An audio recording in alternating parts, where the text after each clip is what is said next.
Good morning, ladies and gentlemen. It's me, T-Bone, from the Lunsby Show with T-Bone and Chick Brew.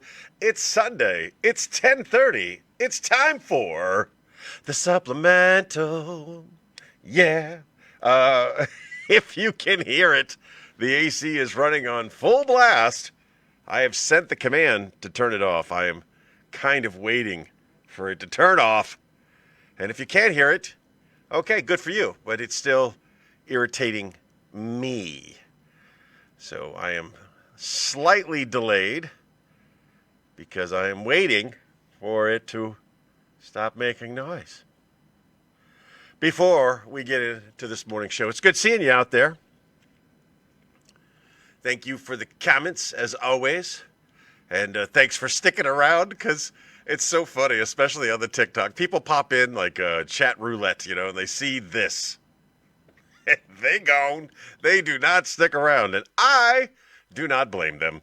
There it is. It is finally finished. We can continue with the show. As I was mentioning, it is Sunday. Oh, here we go. A little clipboard, right? It's Sunday. It's 10:30. It's time for the Supplemental. We do three things in the Supplemental. We talk about your national days of the week. We talk about community service or comedy service note. And we finish it up with the fan favorite, This Week in History, trivia style. That's what we do. We do it every Sunday. We have a good time doing it. Let's begin with your national days of the week. Beginning tomorrow, Monday, June 10th. How does it continue to do that? Tomorrow is not Monday, June 10th. I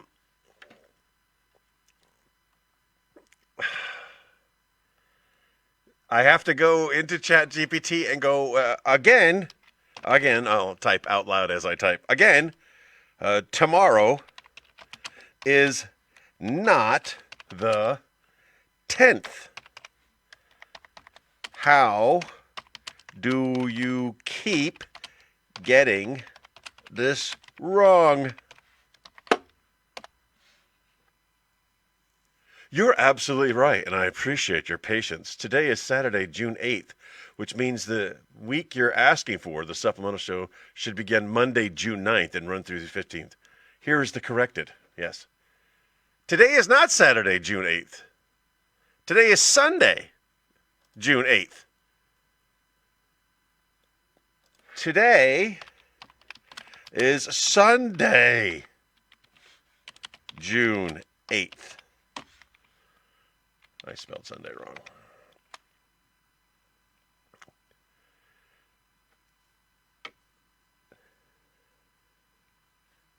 Okay, all right, well.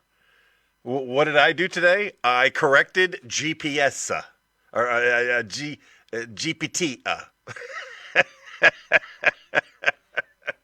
Can't hear the AC at all. All right, well, neither can I because it's turned off. Here we go with your national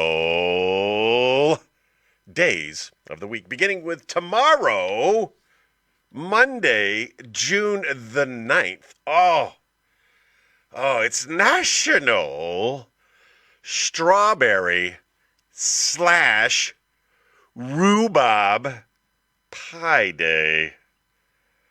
It's a strawberry / rhubarb pie day.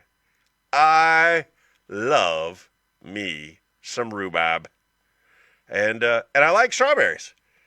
I believe by putting those two things together, amalgamating the flavors of strawberry and rhubarb, much like this shirt, I believe that would be a delicious, tasty treat. I don't know where I could find myself some strawberry rhubarb pie, and I'm definitely not going to make one.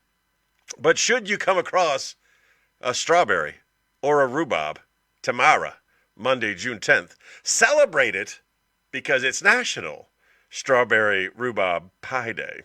Moving on, June 10th is a Tuesday, and it's National Egg Roll Day. People often ask me, T-Bone, what's the difference between an egg roll and a spring roll? Well, the answer is one doesn't bounce when you drop it. Stupid, I know. I know it's stupid. You don't have to tell me. I get it. The spring roll doesn't have any egg in it, and the egg roll does. Hence the name. I love egg rolls, but egg rolls, much like lumpia, remember you're paying for the labor, not the product. You're not the contents. You're not paying for the contents. You're paying for the labor because it takes a lot to get them rolled correctly, and especially when you're rolling a bunch of them. As a former member of the Phil Am Association, I was the am in Phil Am. We would do fundraisers, and one of the fundraisers was selling lots and lots of lumpia that we handmade. It took hours upon hours to make. It was a very fun time. If you got nothing else going on in your life, find your local Phil Am Association and join them. They're great people. I love them. Moving on, Wednesday, June the 11th, it's National Corn on the Cob Day. Knee high by the 4th of July, I believe a wise woman once told me. So why is Corn on the Cob Day June the 11th? That seems way out of season. Oh, thanks. I made someone laugh. If it's supposed to be knee high by the 4th of July, the discounted this severely. Look, don't get me twisted, okay? I love some corn on the cob. I break them in half. I put them into Instapot. I set it at like 10 minutes, and the butter is infused into the kernels. It's amazing. It's delicious. It's wonderful. It's tasty. But I only buy corn on the cob when it's like 3 cents a cob. And all of that is after the 4th of July. So I don't know who put Corn on the Cob Day as June the 11th. And you can get corn on the cob year round, but you can't get supremely discounted corn on the cob until after, the 4th of July. But anyway, celebrate Wednesday, June the 11th as National Corn on the Cob Day. Moving on. Ooh, that's a good one. Thursday, June the 12th is National Red Rose Day. There were some food options. I chose red rose because a red rose is a symbol of love and affection. And if you haven't got your love and affection to a certain somebody, there's nothing like a random day in the middle of June to give your betrothed, your loved one, a red rose. Doesn't even have to be a dozen. Just be one. You could just give one red rose on National Red Rose Day, June the 12th. I will give a red rose. Because roses given at random are the best, no doubt. I got a 3% charge left on the TikTok. You might not make it all the way through. Well, if you don't make it all the way through, catch us on Facebook. That's where we are live. Just look up Tony Knuckles on Facebook, and you'll see my beautiful face doing this. That's what we do. Moving on, Friday, June 13th. It gave me 3 options, none of which I really like. We're going to go with National Kitchen Klutzes of America Day. I am interested. What is the worst kitchen mistake you've ever had? What is the worst kitchen accident you ever had? I know mine. Mine as a young man, I went to grab the tomato slicer because I was a salad chef at the Garden Room in the Abraham and Strauss building in Brooklyn, New York. And I reached down. I had my headphones on, my Walkman, my very entertaining Walkman, probably listening to some Public Enemy, because that's who I was then. And I reached down to grab the tomato slicer, which, if you don't know, is a board that you put a tomato on, and you push the tomato through 8 razors. And I grabbed the tomato slicer by the razors. That was my kitchen klutz of America moment. Interested in yours? Friday, June 13th. Be safe in the kitchen on National Kitchen Klutzes of America Day. Saturday, June 14th. Not only is it Flag Day in the United States, poured too much seasoning salt on pork chops. That will ruin a pork chop. Saturday, June 14th, is not only Flag Day in the United States, it's also National Bourbon Day. Now, my friend Paul is a bourbon snob. He knows everything there is to know about bourbons and whiskeys and scotches, and I do not. I don't even know what a good bourbon is. If I am buying a liquor that I am not familiar with, it is placement. That's all that matters. If it's at eye level, I assume it to be better, and if I have to bend over to get it, I have to assume it is not better. Because usually, once you bend over to grab a bottle at the liquor store, that's when it goes from glass to plastic. Now the prices are definitely cheaper, and I guess if you're a mixer, it doesn't really matter. But yeah, I don't know much about bourbon. I will try to learn something about bourbon before Saturday, June the 14th, National Bourbon Day. And finalmente, finally, I love it. I love it. Sunday, June, oh yeah, Maker's Mark. Maker's Mark is a bourbon, right? I like that. Sunday, June 15th. Is National Smile Power Day. A lot can be said with a smile. It is usually disarming, but it's also in the eyes. If you smile, but you're not smiling in the eyes, it's very devious. It's cannibalistic. When I'm showing you my teeth, but I'm not showing you my happiness in my eyeballs, it is not a pleasant smile. You'll see it. You'll see those people with a fake smile. They're showing teeth, but they're not showing it in their eyeballs. Don't do that. Smile like you mean it. Because it is very disarming. Smiles are contagious. So when you smile, the whole world smiles with you. And when you're laughing, the whole world laughs with you. Little Satchmo impression there for you on an early Sunday morning. Again, Sunday, June 15th. It's National Smile Power Day. Smile, and I'll give you something to smile about. No, smile, and the whole world smiles with you. Cry, and I'll give you something to cry about. I missed my friend Corey. He was so funny. I'll be here most of the time. I'm just daydreaming. Okay, all right. I don't have any comedy or community events to pass on to you. So we're going to take this moment. We're always going to take this opportunity to tell you about two charities that we support. And if you have the opportunity, the times, the ways, and the means to support them in any way, shape, or form, please do. Locally, Speranza Animal Rescue. Check them out on Facebook. They do good things for saving puppies. If you're in America, I ask that you support Speranza Animal Rescue in any way that you can.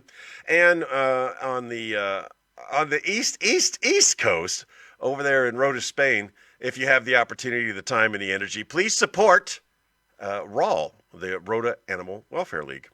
So those are the two animal charities that we support. Chick Brew's she's taking care of RAL, and I'm taking care of Speranza. And whenever we don't have anything specific to put out on the supplemental or during the Warno, we're gonna default, as always, to Speranza Animal Rescue. And there goes the TikTok audience. Sorry. So we're always going to default to Speranza Animal Rescue, and we're going to default to RAL. But I do look for other things. I tried to see if any of the fire companies were doing chicken this weekend or anybody was out there raising money for an event. If you're raising money for an event and I can amplify your signal, even if it's just this much, I'll gladly do it. But I can't do it without you telling me what you're doing. So that's that. Moving on to the fan favorite portion of the show.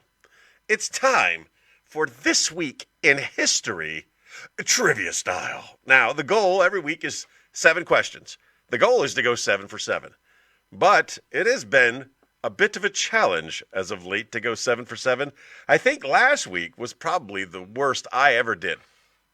Here we go. I read the question. I delay. I give you multiple choice options. You answer, and we have fun. It's what we do. It's Sunday morning fun time. On June the 1st, 1980, which 24-hour news network debuted, changing how we consume news? What 24-hour news network came online June 1st, 1980? Here are your multiple choice options. Was it MSNBC? Was it CNN? This is CNN. The infamous James Earl Jones. Was it Fox News? Or was it C-SPAN? What 24-hour news network debuted on June the 1st, 1980? Again, your options: MSNBC, CNN, Fox News, or C-SPAN. Robert is the only one to pop in. Wrong. No, I got plenty of people popping in. James CNN, Robert CNN, Darrell CNN, situational rooms all over the United States. All right, yes. CNN, CNN, CNN, CNN, CNN, CNN, CNN. And Mother pops in with CNN. We are all in agreement. Question number 1, the answer, CNN. Now, we don't know if that's the correct answer. We believe that to be the correct answer. We will find out the correct answers together at the end of the quiz. Question number 2. On June the 2nd, 1953, who was crowned monarch of the United Kingdom in a televised ceremony? Who was crowned monarch of the United Kingdom on June the 2nd, 1953? Here are your options. Was it Queen Victoria, King George VI, Queen Elizabeth II, Queen Elizabeth II, or Prince Charles? Who was crowned monarch of the United Kingdom in a televised coronation on June the 2nd, 1953? James is going with Charles. I am giving an appropriate amount of delay for the other contestants to chime in. Then he tries to change his answer. We've talked about this changing your answer thing. You're not allowed to do that. But he has sense. The thing is, he probably didn't correct himself. His wife probably corrected him. Like, no, it's not Charles. So his new answer is Elizabeth. Darrell, he is down with Elizabeth also. Robert's going with Charles, Prince Charles, and Mother hasn't opined yet. Oh, there he is with Elizabeth. All right, so answers are locked in. Those of you who said Elizabeth II, the longest reigning monarch in UK history, I believe to be correct. Shut up, man. Don't tell me. It's my show. I can change the rules if I want to. I allowed your answer to stand. It looks like the only one that got that wrong is Robert. We'll see. We'll confirm that he's wrong in the end. But if you said Queen Elizabeth II, you are most likely correct. On June the 3rd, 1965, who became the first American to walk in space? Who became the first American to walk in space? Distributing soldiers, no system of government. No strange watery tarts. It's watery. You forgot one word there. I just watched that yesterday. I love that movie. On June the 3rd, 1965, who became the first American to walk in space? Was it John Glenn, Ed White, Alan Shepard, or Neil Armstrong? It's too late. You can't fix it. It's already locked in. It's already been answered. Who became the first American to walk in space? Wow, I don't know what's going on here.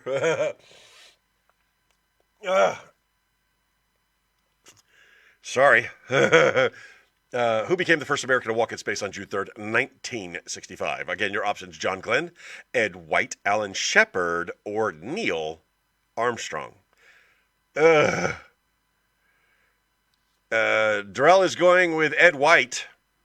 I don't know why I feel like that's correct. I went to the school. It's XY, Ed White. Okay, yeah. Alan Shepard is what James is going with. Ed White is what Mother's going with. To infinity and beyond, Robert says Alan Shepard. I believe the first American to walk in space is the lesser known Mr. Ed White. That is my answer. And Stacy and Darrell agree with me.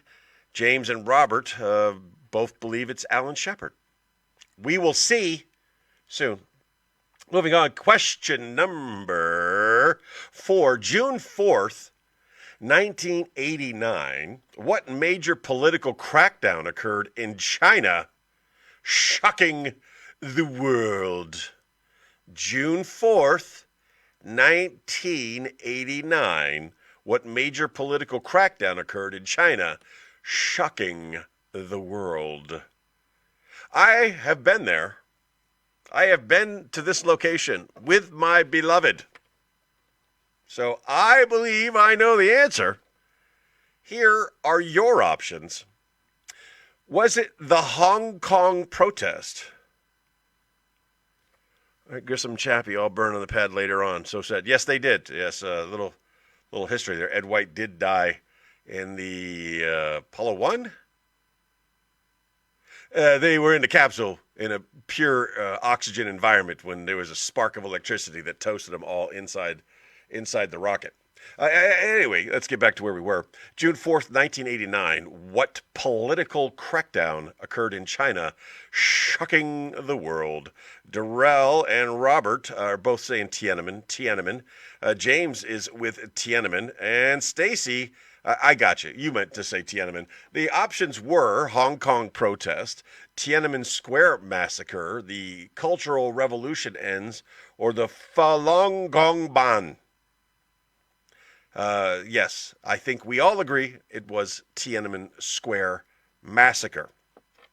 Because although many of you may remember the man standing with his groceries in front of the tank, they went in and killed a lot of people. China's good for that, killing their citizens that rise up. On June the 5th, 1968, what U.S. senator was assassinated after winning the California primary? It's June 5th, it's 1968. It's the season for assassinations. He is a U.S. senator. He has won the California primary, and he is murdered right there.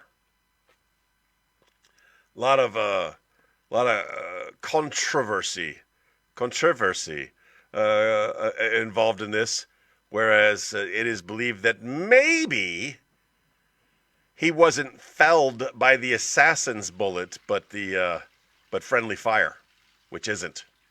Here are your options. Was it Barry Goldwater, Eugene McCarthy, Robert F. Kennedy, or Ted Kennedy? I'm going to need you to be more specific on your Kennedy Jr., Mr. Taney. Sirhan was the alleged assassin, but who did he assassinate? June 5th, 1968, which U.S. senator was assassinated after winning the California primary? Barry Goldwater, Eugene McCarthy, Robert F. Kennedy, or Ted Kennedy? I know the answer. Durrell with Robert. Let's be clear. Durrell with Robert Kennedy. Does Robert go with Robert? Robert goes with Robert. James goes with Robert. Mother, are you going to go with Robert also? If you're waiting on my answer, if you're waiting on my answer, I am also sure that it was Robert F. Kennedy that was assassinated there in California. June 6th, 1944. Apparently, Mother has dropped off. June 6, 1944. What name was given to the Allied invasion of Normandy? We talk about this, about days that will live in infamy. And although December 7th is definitely one of them, also is 9/11, also should be June the 6th, the greatest amphibious invasion in the history of man takes place. What is the name of the operation? Here are your multiple choice options. Was it Operation Torch, Operation Neptune, Operation Market Garden, or Operation Overlord? Yes, it is D-Day. What was the name of the operation for the landing in Normandy? Was it Operation Torch, Operation Neptune, Operation Market Garden, or Operation Overlord? I want to fill this time with words. Overloaded. He's going to go with overloaded, which is hilarious. Overlord is what he's corrected himself to. I got one answer. I'm waiting for you slow typers. Robert going with Overlord. And Durrell going with Overlord. Tony also going with Operation Overlord. I think Neptune was bin Laden. He always has extra information to provide. Yes, they did name it Neptune, and they struck him from the sea. Final question this week. June 7th, 2000. What U.S. military branch adopted its motto, Semper Supra? June 7th, 2000. What U.S. military branch formally adopted its motto, Semper Supra? Here are your options. Was it Space Force? Was it the Navy SEALs? Was it the Marine Corps? Or was it the Coast Guard?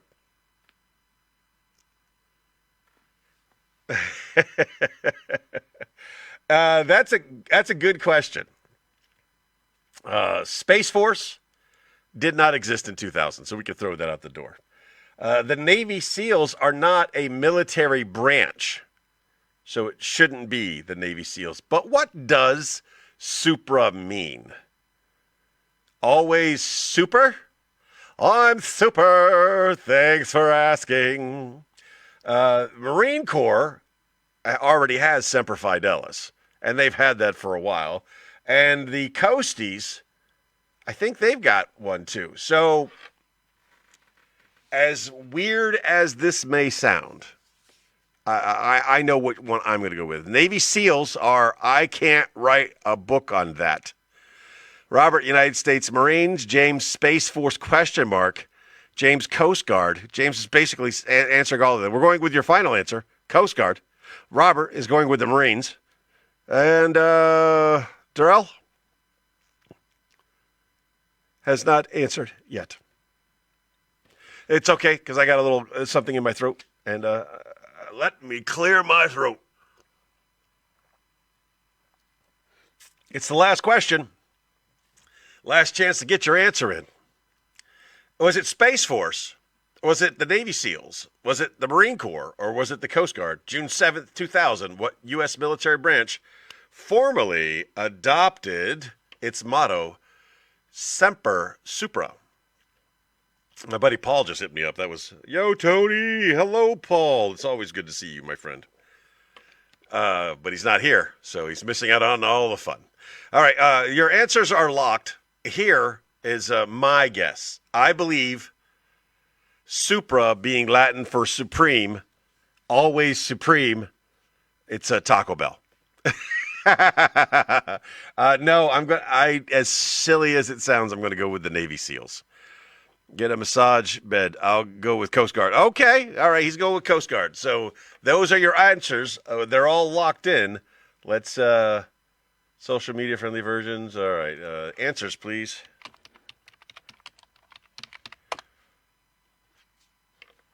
Here we go. Question number 1 was CNN. Question number 2 was Queen Elizabeth II. Question number 3 was Ed White, and thank goodness Darrell went to Ed White High School, so we know in the Duval. He could have gone to Forrest Gump. No, not Forrest Gump. What's the name of the Klan guy? That Bedford Forest High School that exists, or elementary. Tiananmen Square was the correct answer. Fast Food Wars. Operation Overlord was the correct answer. And June 7th, 2000, it says, trick question, exclamation point. The U.S. Space Force didn't exist. It was established in 2019. And Sempre Supra was officially adopted in 2020. So none of the listed choices are correct for 2000, making this either a curveball to catch listeners or a mistake if not used as a trick question. Let me know if you'd like a bonus question to replace number 7, or did you catch the inaccurate? Boy, I will tell you right now, that doesn't make me happy. I didn't ask you to give me a trick question, Chat GPT. I asked you to give me 7 questions, history-based. I can't let you down. I need a real question for number 7. And don't do that again. Understood. Thanks for calling that out. Here is the real replacement for question number 7. Question number 7, June 7th, 1998. In what city did James Byrd Jr. tragically die after being the victim of a racially motivated hate crime, sparking national outrage and eventually hate crime legislation? June 7th, 1998, what city did James Byrd Jr. tragically die after being the victim of a racially motivated hate crime, sparking national outrage and eventual hate crime legislation? I know where this happened, but I don't know exactly where this happened. Here are your multiple choice options. Was it Montgomery, Alabama? It was not Montgomery, Alabama. Was it Jasper, Texas? Was it Macon, Georgia? Or was it Tulsa, Oklahoma?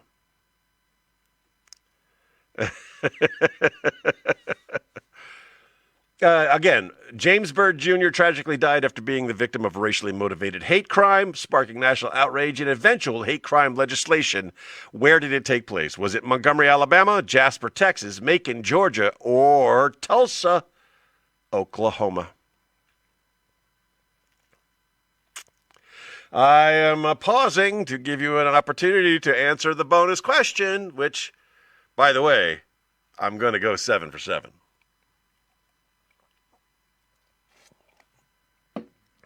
Jasper, Texas, Macon, Georgia, Jasper, Texas. All right. And Darrell is selling another massage bed, I'm sure. Another happy ending, I'm sure. It did occur in Jasper, Texas. If you recall, they chained him to the back of a pickup truck and dragged him down the street. And when his head came across a culvert, it was removed. Yeah, Darrell's going with Montgomery, Alabama. James went with Macon, Georgia. Robert with Jasper, Texas. And I am going with Jasper, Texas. If you chose Jasper, Texas, you are correct. That is 7 for 7. That is a wonderful way to That is a wonderful way to start your Sunday. Ladies and gentlemen, thank you for playing along. I remind you today, as I remind you every day, just be the best person that you can be. And if you were a great person today, be an even better person tomorrow. Chick Brew sends her love. And with that, the supplemental